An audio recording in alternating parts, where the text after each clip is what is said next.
안녕하십니까. 8월 6일 유병수의 강펀치 시작하겠습니다. 자, 오늘은 특별한 손님을 모셨습니다. 자, 8월 20일 국민의힘의 새로운 당대표를 뽑기 위한 전당대회가 열릴 예정입니다. 자, 어제부터 예비 경선이 시작됐죠. 자, 오늘 젊고 강한 보수로 국민의힘을 탈바꿈시키겠다. 당권 도전에 나선 분입니다. 주진우 국민의힘 의원을 모셨습니다. 큰 박수로 환영해 주십시오. 네, 반갑습니다. 네. 예. 개인적으로는 제 친구입니다. 네. 네. 다시 한번 강조드립니다. 큰 박수로 다시 한번. 친구 찬스.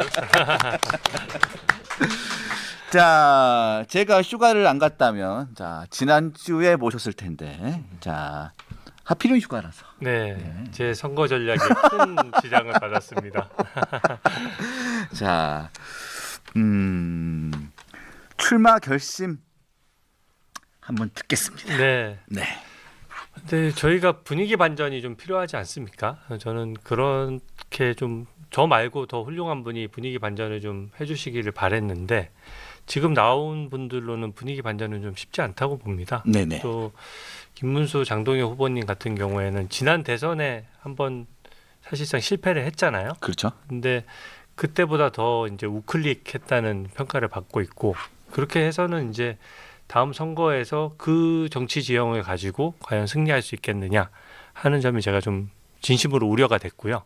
정당이라는 게 승리를 위한 것이잖아요. 그러니까 승리하기 위해서는 수단과 방법을 가리지 않을 정도로 치열하게 싸워야 되는데 지금은 당권 경쟁 때문에 그런지 너무 우클릭을 더 하는 것은 우리 당의 확장성을 막는 거라고 봤고요. 안철수 조경태 후보님도 혁신은 좋은데 쇄신이나 개혁이나 혁신 이런 것들은 다 일을 잘하기 위해서 시스템을 바꾸는 거거든요. 근데 이게 그 방안들이 좀 너무 강해서 당이 분열돼도 상관없다. 그러니까 몇십 명이 나가더라도 남은 인원 가지고 나가면 지지율이 급반등할 것이다. 저는 그 너무 지나치게 환상에 가깝다라고 봅니다.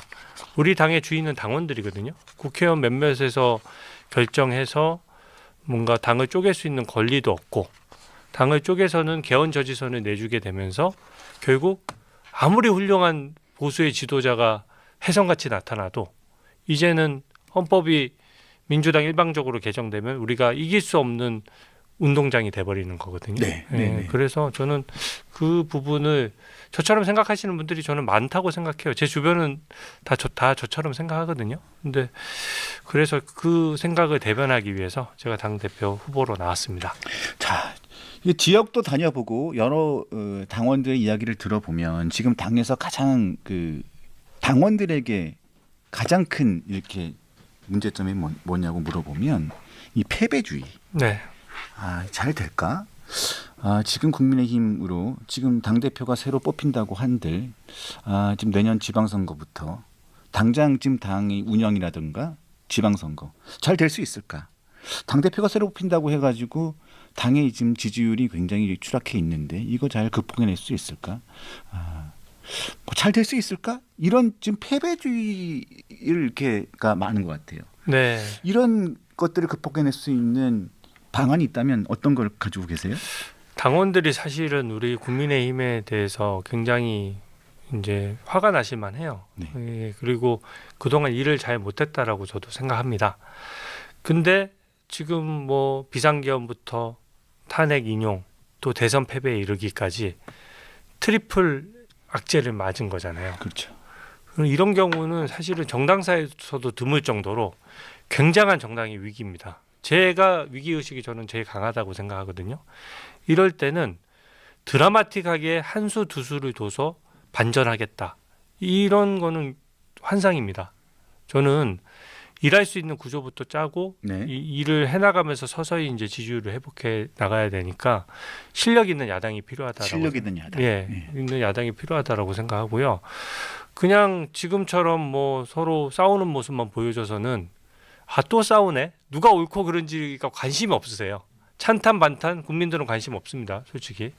그 조금 작년 12월에 있었던 일이잖아요. 지금 벌써 정권이 바뀌고 2개월이 지났고 또 정권의 폭주를 막기 위해서 야당이 자기 역할을 해야 되는 시점인데 민생과 무슨 관련이 있습니까? 그러니까 관심 없는 이슈를 가지고 붙잡고 있는 것이고 제 방안은 간명합니다. TV 화면을 틀었을 때 저 국민의힘 맞아라고 할 정도로 젊고 새로운 인물들로 다 바꾸자는 겁니다. 그리고 초선 의원들은 비교적 정치적 책임으로부터 좀 자유롭잖아요. 초선 의원들을 좀 중용해서 기회를 주자는 겁니다. 그게 뭔가 분당을 하고 당을 쪼개는 것보다는 낫잖아요. 그렇게 해서 한번 기회를 주고 정권 역동성 있게 한번 일해봐라. 저는 처음으로 우리가 이제 이번에 야당이 되어서 지금 2개월밖에 안 됐기 때문에 그 당원 여러분이나 국민들께서 한 번은 더 기회를 주실 것 같거든요. 저희가 여기서 야당이 무너져 버리면 일당 독재 국가가 되는 건데 OECD 선진 국가 중에 일당으로 운영되는 국가가 어디 있습니까? 저는 한 번의 기회는 더 주실 것 같아요. 그러면 야당으로서의 효능감을 보여줘야 된다. 이게 저의 생각입니다.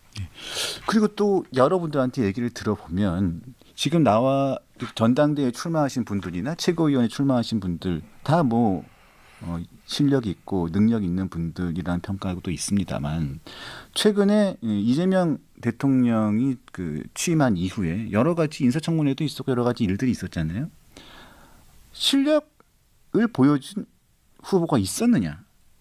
뭐 이런 얘기들을 많이 묻는 분들이 계세요. 제가 개인적인 친분이 있어서 그런 게 아니라 나와 지금 출마하신 여러 후보들 중에서 보면 주진우 의원이 그 중에서는 보면 인사청문회라든가 여러 가지 활동에서 발군의 활동을 했다라는 평가들도 있는 게 사실인데 제가 자랑할 수 있는 기회를 좀 드릴게요. 네. 네. 일단 실적을 떠나서요. 네. 정말 열심히 했습니다. 제가 오늘 이번에 출마하면서 제 페이스북이나 SNS 글을 봤어요. 지금 2달 지났는데 제가 민주당과 이재명 정부의 잘못된 걸로 지적해서 보도 나고 했던 것들이 그 글이 거의 하루에 3번 이상이더라고요. 그렇죠. 그 휴일도 없었어요. 저도 그렇게 많이 썼는지 몰랐습니다. 그렇게 집요하게 해서 이진숙 교육부총리의 그 논문 표절도 밝혀내서 낙마시켰고 강선우 갑질도 끝까지 추적해서 낙마시켰고 그리고 김민석 총리 같은 경우에는 강행은 했지만 결국 본인 입으로 그 출판기념회에서 돈봉투 받은 거를 실토하게 만들었잖아요. 그렇죠. 그래서 검은봉투법도 제가 법안을 내서 국민들의 호응을 이끌어냈고 또 지난 부동산 대책에 있어서도 정부가 실수요자 대출까지 다 막아버렸거든요. 저는 그렇게 되면 전셋값이 폭등하거나 월세가 올라가거나 전세에서 월세로 전환되는 비율이 높아질 거라고 봤고 실제 지금 그렇게 되고 있어요. 그런데다가 제가 중국인과의 역차별 문제를 제기해서 법안까지 제출했거든요. 중국인들은 왜 우리나라 부동산 쇼핑하면서 부동산 가격 올려놓느냐. 중국인들도 그럼 실수요자만 우리 국내 부동산을 취득할 수 있도록 하자. 중국인을 포함해서 외국인들에 대해서 그런 법안을 제가 먼저 냈는데 이 법안 내용이 국민의 호응을 얻으니까 다수당인 민주당도 따라오고 국토부 장관도 그 방안이 좋겠다라고 인사청문회에서 밝혔거든요. 그러면 이제 중국인 역차별을 이제 중국인과의 역차별을 금지하는 그 법안이 이제 실행이 되는 거예요. 저는 야당이 이렇게 싸워야 된다라고 생각합니다. 네, 그래서 저는 진짜 열심히 싸웠다라고 생각하고 싸운 게 효능감이 있어야 된다라고 생각해요. 저는 회사로 따지면 지금 영업팀하고 개발팀하고 영업을 더 많이 해야 된다, 개발을 더 많이 해야 된다. 지금 그거 가지고 싸우는 거거든요. 근데 일반 회사면 어떻습니까? 이 영업팀, 개발팀이 싸워도 물건을 팔아가면서 싸워요. 물건을 팔면서 회의도 해가지고 뭐가 더 영업 전략도 더 가다듬고 또 제품 개발도 더 하고 병행하는데 지금 우리 당의 사정은 영업팀, 개발팀끼리 싸우느라고 물건 자체를 안 팔고 있어요. 그렇죠. 그러니까 야당으로서 일을 안 하면서 어떻게 노선투쟁만 하냐 이거죠. 지금 대선 끝난 지 몇 개월이 지났는데 저는 그냥 당내 현안 신경 안 쓰고 민주당하고만 열심히 싸웠거든요. 근데 지금은 이렇게 해서는 저 혼자 언제까지 싸울 수 있습니까? 저는 당의 시스템을 바꾸고 저한테 한번 기회를 주신다 그러면 당의 체질을 확 바꿔놓고 전부 다 싸울 수 있는 구조로 제가 한번 짜보겠다는 겁니다. 자, 당 시스템 개혁 체질을 바꿔야 됩니다. 네. 당장 지방선거 준비도 지방선거가 눈앞에 있습니다. 네. 자, 이런 체질 개선, 시스템 개선, 자 구체적으로 어떤 것을 계획하고 계십니까? 지금 당원들이 답답했던 게요. 네. 의원총회가 이제 우리 당의 의사결정 기구인데 의원들이 한 100명 정도 모이잖아요. 다 국민들 세금으로 억대 연봉자입니다. 억대 연봉자가 100명이 모였을 때는 뭔가 좋은 결정들이 나와야 돼요. 근데 대부분 모여서 토론하고 끝나고 그 다음에 어쩌다가 결정하면 국민 눈높이에 모자라는 결정이 나오고 원인은 두 가지입니다. 영남권 의원들이 많고 중진 의원들이 많다 보니까 중진 의원들이 좀 의사결정을 하고 의총에서 몇 명씩 발언을 하고 나면 대충 박수치고 끝나요. 그러니까 이 다수의 초선 의원이나 재선 의원들이 좀 이거 아니다 싶어도 그냥 넘어가는 겁니다. 그래서 저는 투표를 하도록 하자 정확하게. 네. 그리고 국회 본회의 하듯이 국회의원들이 불편해지는 그 개혁안은 무조건 반대하거든요. 그러니까 반대 토론에서 대충 넘어가는데 저는 개혁안이나 혁신안 같은 거는 국회의원이 자기 이름을 걸고 기명으로 투표하도록 해서 그게 당원들과 국민들이 알고 평가를 하도록 하자는 겁니다. 그러면은 개혁이나 혁신을 거부하는 국회의원들이 나오기가 좀 어렵고요. 또 수도권의 의원 수가 모자라잖아요. 그래서 저는 원외위원장하고 그 보좌진하고 당직자들 유능한 분들 엄청 많거든요. 많죠. 그분들을 그냥 연석회의 이런 거 말고 한 30% 정도를 의총 멤버로 아예 그냥 똑같이 권한을 주고 의총 멤버로 초대를 하자 이겁니다. 그렇게 되면 수도권 의사도 좀 더 반영될 수 있다는 거고요. 국회의원들은 4년마다 한 번씩 평가받는데 일반 회사 같은 경우에는 다 반기마다 한 번씩 실적을 평가받아서 성과급도 받고 승진도 하고 하잖아요. 그런 것처럼 국회의원들도 뭔가 다면 평가를 받아야 된다. 그래서 국회의원들이 평가를 받아서 일을 안 하는 국회의원은 당원 당규에 못을 박아서 다음에 3년 뒤에 공천을 할 때 자동으로 떨어질 수밖에 없는 시스템을 짜면 그게 더 큰 폭의 인적 쇄신을 가져올 수 있는 방안이다. 현재 107석밖에 없는데 10명, 20명 자르면은 당장은 선명해서 좋죠. 자르고 난 다음에는 뭘 어떻게 할 거냐는 겁니다. 그럼 90몇 석 가지고 뭘 할 수 있나요? 개헌 저지선도 안 됩니다. 네, 개헌 저지선이 안 되면은 여야 합의 개헌이 아니라 여당 일방적으로 정하는 개헌인데 여당 일방적으로 법안 통과될 때 우리 당원들이 얼마나 여당의 폭주에 대해서 분노하고 또 무기력감을 느꼈습니까? 그것을 헌법에까지 무기력하게 헌법까지 내주게 되면 헌법은 한 번 개정되면 20-30년을 가는 거거든요. 그렇죠. 저는 이 개헌 저지선을 내주는 것은 국민에게 죄를 짓는 수준을 넘어서서 역사에 죄를 짓는 것이다. 이렇게 지금 이념적으로 편향돼 있을 때 헌법이 개정되면 앞으로 대한민국 미래에 있어서 지금 세대에서 생각했던 그 방법론이나 그 이념이 한 20-30년의 미래 세대까지 가두는 거거든요. 저는 그건 절대 저는 정치인으로서 허용할 수 없고 정말 제 직을 걸고 맡겠다는 각오입니다. 주진 의원님. 자, 지금 정청래 대표가 지금 제1당인 제1야당인 국민의힘을 향해서 패싱 정도가 아니고 그냥 무시 정도도 아니고 그냥 없어져야 할 정당으로 그냥 공개적으로 대놓고 얘기하고 있어요. 정당 해산은 10번이고 100번이도 해야 된다. 네. 이거는 저는 정치부 기자를 뭐 20년 이상 했고 뭐 제가 정당 취재를 오래 했지만 전 살다 이런 여당 대표는 처음 봤거든요. 네. 자, 장 대표가 되신다면 이런 무시무시한 여당 대표와 상대를 하셔야 되는데 자, 어떤 보관 있으십니까? 제가 어제 정청래 대표가 보수의 구원자가 될 수도 있겠다는 말씀을 드렸습니다. 네. 추미애 구원자 네. 이후로 다시 메시아가 나타났다. 아, 메시아. 네. 그래서 저는 더더군다나 오늘 보니까 법사위원장 자리를 이제 야당에 양보를 하기는커녕 또 거꾸로 갔어요. 추미애 의원이. 그래서 저는 와 정청래 대표 한 명도 땡큐인데 두 분이 동시에 이렇게 되니까 이게 보수가 재건할 수 있는 좋은 기회가 아니냐. 보수의 계모라고 하시네요, 영님께서. 네, 추미애 네, 의원은. 네. 사실은 정말 극단적인 분들이죠. 그러니까 저는 정청래 대표 체제가 벌써 이재명 대통령과 각을 세우면서 분열의 시초가 저는 이미 시작됐다라고 봅니다. 왜냐하면 이제 우리가 그 어심명심이라고도 했잖아요. 김어준 씨가 미는 정청래 의원이 대표가 될 것이냐, 아니면 이재명 대통령이 미는 박찬대 대표가 될 것이냐. 저는 그 강선호 의원이 낙마하고 자진 사퇴하는 과정에서 갑자기 30분 전에 그 박찬대 후보가 나서서 강선우 낙마해야 된다, 물러나야 된다 이렇게 얘기하고 나서 30분 뒤에 물러났거든요. 그렇죠. 그거는 대통령실이 마지막으로 엄청나게 도와준 거예요. 그러니까 박찬대 대표가 대통령실과 소통이 잘 되는 사람. 그래서 이재명 대통령의 의중은 박찬대 후보에게 있다는 걸 보여준 겁니다. 상징적으로. 근데 통하지를 않았어요. 그러니까 정청래 대표가 취임 일성으로 뭐라 그랬느냐. 당원 주권주의를 얘기했습니다. 당원 주권주의. 네. 더 이상 이 당은 이재명 대통령 1급 체제가 아니다. 당원들한테 인기 많은 사람이 장땡이다.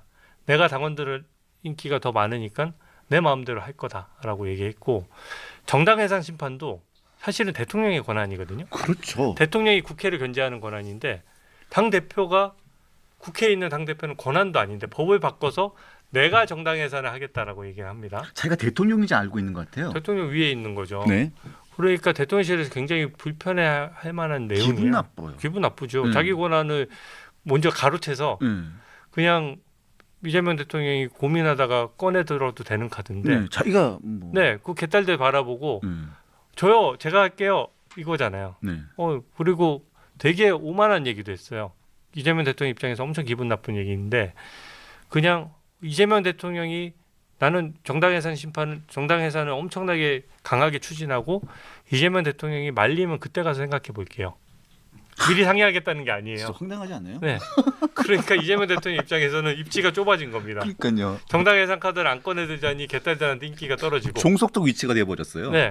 만약에 그거를 꺼내들자니 정청래 대표가 얘기해서 하는 것처럼 돼버렸잖아요. 그리고 막 조국 혁신단 뭐에서 침묵이 금이다라고 했지만 막 자기가 말 다 꺼내놨어. 네, 조국 혁신단 가가지고 제가 조국 전 대표 면회했지 않습니까? 특별면회 갔다 왔어요. 네, 이러면서. 면회 갔다 왔다고 하면서 본인이 새로운 권력자라는 걸 보여주고, 그리고 민주당 입장에서는 이제 이재명 대통령은 권력을 당내 권력은 좀 내려놓고 대통령직으로 가버렸잖아요. 맞아요. 그리고 대통령은 또 당 관련돼서 당무에 관여 못하도록 돼 있거든요. 그렇죠. 예. 네. 그거 가지고 지금 민주당이 난리치면서 특검하자고 막 난리치는 거 아닙니까? 그렇죠. 그러니까 내가 제2의 이재명이 되겠다, 이런 이제 선언을 한 겁니다. 그래서 근데 저는 이게 일반 국민들이 굉장히 눈살을 찌푸렸어요. 이 협치는 권한 있고 국정 동력을 찾으려면은 반대하는 사람들을 설득하고 안고 가야 되는 거거든요. 그러니까 난 이재명 대통령이 왜 박찬대 대표를 선호했는지를 알겠어요.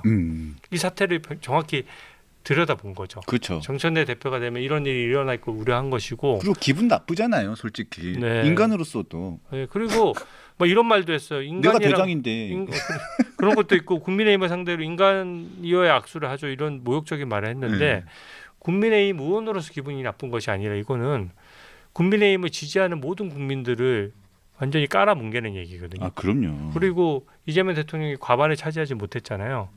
그 이재명 대통령을 반대했던 그 과반의 목소리를 귀 기울여야 되는데, 지금 정권 초니까 허니문 기간이니까 언론들도 나쁜 거 별로 안 써요. 그리고 저는 관세 협상 이거 이번에 하나도 제대로 한 거 없이 일 하나도 못했다고 생각하거든요. 그렇죠. 그런 것들이 보는, 지금 그런 것들이 이제 점점 더 허니문 기간이 끝나면 곧 그런 것들이 드러나면서 지지율이 이제 점점 떨어질 거거든요.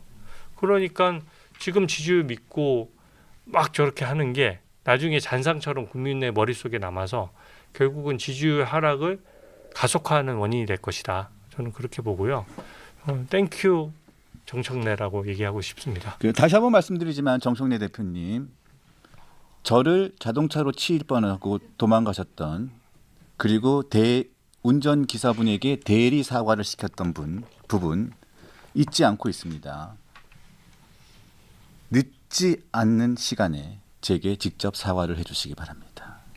사과하지 않으시면 끝까지 제가 문제 제기를 할 겁니다. 사과해 주세요. 그게 대인배의 모습입니다. 소인배처럼 왜 그러십니까? 사과도 안 하시고. 매일매일 얘기할 거예요. 네. 자, 마지막으로 우리 주진우 의원님, 당대표가 되면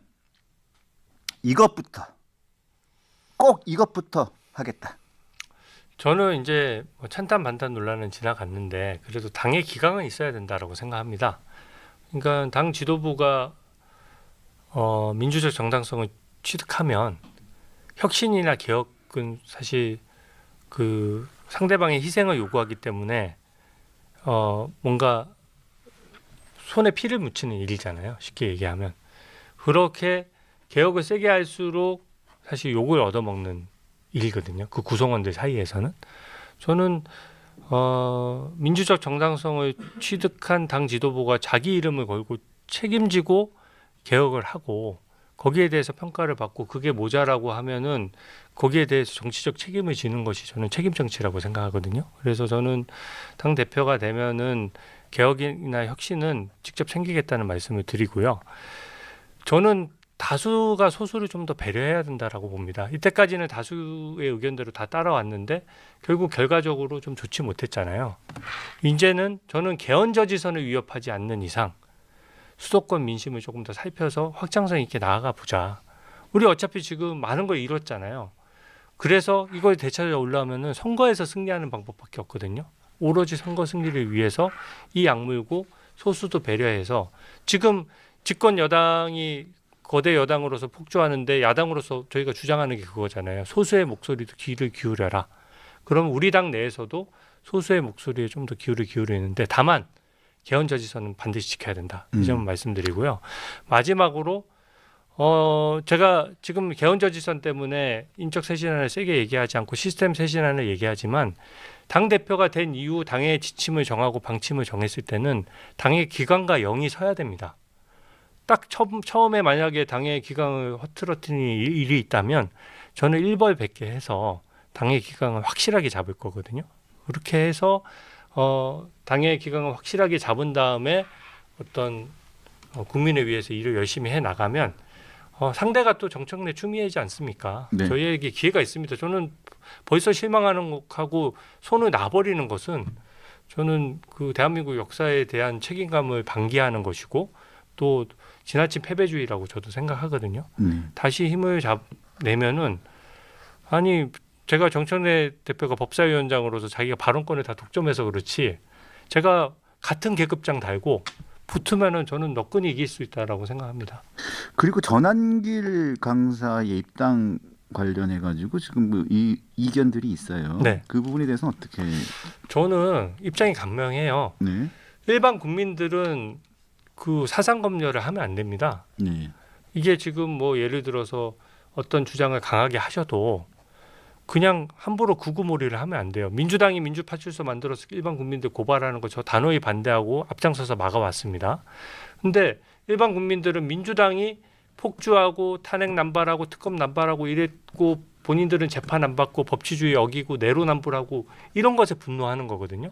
그 분노를 강한 표현으로 표출했다라고 해서 저는 그것을 구구몰이하는 것에 대해서는 단호히 반대하고요. 또 테러가 아닌 이상 그러니까 진짜 불법적인 행위에 나가지 않는 이상 어떤 표현을 가지고 일반 국민들의 정치적 표현의 자유는 폭넓게 보장돼야 되고 당원으로서 활동하면 당원들끼리 토론도 할 수 있잖아요. 당원들의 생각이 어떻게 다 같겠습니까? 그런 것들은 문제가 없지만 전한길 씨 같은 경우에는 이제는 정치인이라고 저는 보는 겁니다. 발언을 하시면 신문의 헤드라인에 꼽혀요. 그렇기 때문에 그렇게 되면 정치인이거든요. 정치인이 뭔가 정치 활동을 할 때는 그분이 입당할 때는 정치 세력들끼리 연합하는 걸로 해석이 되는 거거든요. 그래서 저는 김문수 장동영 후보님 훌륭한 점이 많으신 분들이지만 만약에 이분들조차 지난 대선에서 전한길 씨 영입하는 것이 정말 표에 도움이 됐다면 그 당시에 화려한 입당식을 열고 영입을 이미 했을 거예요. 근데 그 당시 대선 때는 서로 일정 부분 생각이 같은 부분이 있거든요. 자유민주주의 체제를 수호하자는 강력한 생각이 있는 거잖아요. 그 생각은 같이 했지만 각각 다른 방법으로 투쟁을 해온 겁니다. 근데 그 투쟁 방법이 다양해서 힘을 내도 되는데 굳이 한 당으로 합친다? 그것은 저는 오히려 투쟁력을 떨어뜨릴 수 있고 우리 당의 정체성이 모호해질 수 있다. 그렇기 때문에 당론하고도 조금 안 맞는 얘기들이 많으니까 그 부분은 그냥 당권을 위한 선거 전략일 수는 있어도 우리 당의 확장성을 가두는 것이라고 생각하고 전한길 씨 저는 한 번도 전한길 씨 개인적으로 비난한 적도 없고 오히려 한국 특사 강사 하시다가 오신 거에 대해서 제가 감사의 표현도 엄청 방송에서도 많이 했어요. 목소리 내주시는 거고 탄핵 재판의 불법성을 저랑 같이 지적할 때는 생각이 같은 부분도 많았습니다. 근데 이제 정치인이라고 하면 자기와 뜻에 같지 않은 사람들과 정치 세력을 모아서 각자 노선 투쟁을 하는 거거든요. 근데 우리 당은 현재 전환기 씨 입장이라고 하면 조금 노선이 다릅니다. 그렇게 되면 전환기 씨를 지지하는 분들은 시원할지 몰라도 또 아닌 분들도 같이 배려를 하고 고려를 해야 되거든요. 저는 그런 면에서 전환기 씨 입당을 제가 미리 알았으면 조금 더 신중했을 것 같다라는 입장을 밝힌 바 있습니다. 네, 알겠습니다. 자, 이제 계속 쭉쭉쭉 이제 전당대회 일정이 계속 이어질 텐데요. 자, 좋은 결과 있기를 바라겠습니다. 자, 오늘 시간 내주셔서 감사드리고요. 네. 또 뵙겠습니다. 네, 감사합니다. 네, 나와서 감사합니다. 네.